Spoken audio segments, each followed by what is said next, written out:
Bonjour, je m'appelle Thierry Como, je suis le directeur commercial de Chlorobike qui édite Vélotaf Magazine et vélotaf.com. Alors Vélotaf qui est un magazine assez récent.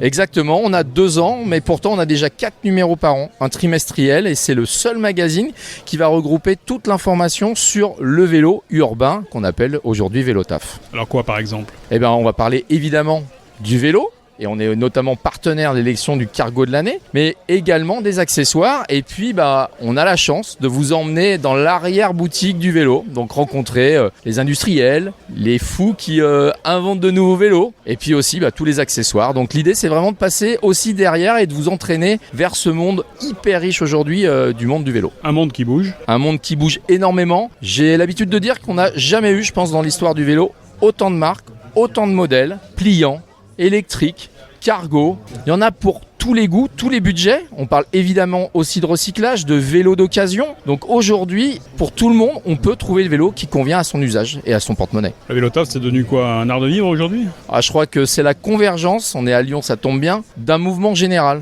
Je pense que déjà le vélo, c'est le premier outil de liberté. Ça, c'est le sens commun. Quand vous demandez à quelqu'un, c'est quoi la couleur de votre premier vélo? Pour l'instant, j'ai jamais eu quelqu'un qui savait pas. On me cite la marque, enfin voilà. C'est de l'émotion d'abord et c'est un outil de liberté. Et on est passé en France d'une image ringarde, j'ose le dire, d'après-guerre peut-être, de difficulté, à une image hyper moderne. Ça fait partie de la solution, des solutions pour vivre mieux en ville, mais aussi en périphérie de ville. Donc on est dans un mouvement général et les gens qui viennent au vélo, on a tout. Le sportif du dimanche qui fait déjà du vélo mais qui veut se mettre à l'urbain. Et on a beaucoup, puisqu'on parle de cargo ici, de femmes qui ont décidé d'emmener leurs enfants faire leurs courses, de vivre leur vie de femmes modernes, non plus avec la voiture et tout ce qu'on connaît comme difficulté et le budget qui va avec, mais avec un vélo. Et là, je discutais il y a 5 minutes avec une femme qui avait fait 3 essais et je lui demandais pourquoi elle était là et comment elle avait ressenti les choses. Elle est en phase de réflexion et elle avait des craintes. Elle avait des craintes que c'était difficile de faire du vélo avec un vélo aussi gros. Elle m'a dit c'est maniable, c'est faisable. Je suis sûr que dans un an, elle est équipée et qu'elle aura le sourire sur un vélo. Le vélo cargo a une bonne place dans votre magazine là, régulièrement? Automatiquement. Et puis le cargo, soit on imagine juste le cargo avec la grosse caisse,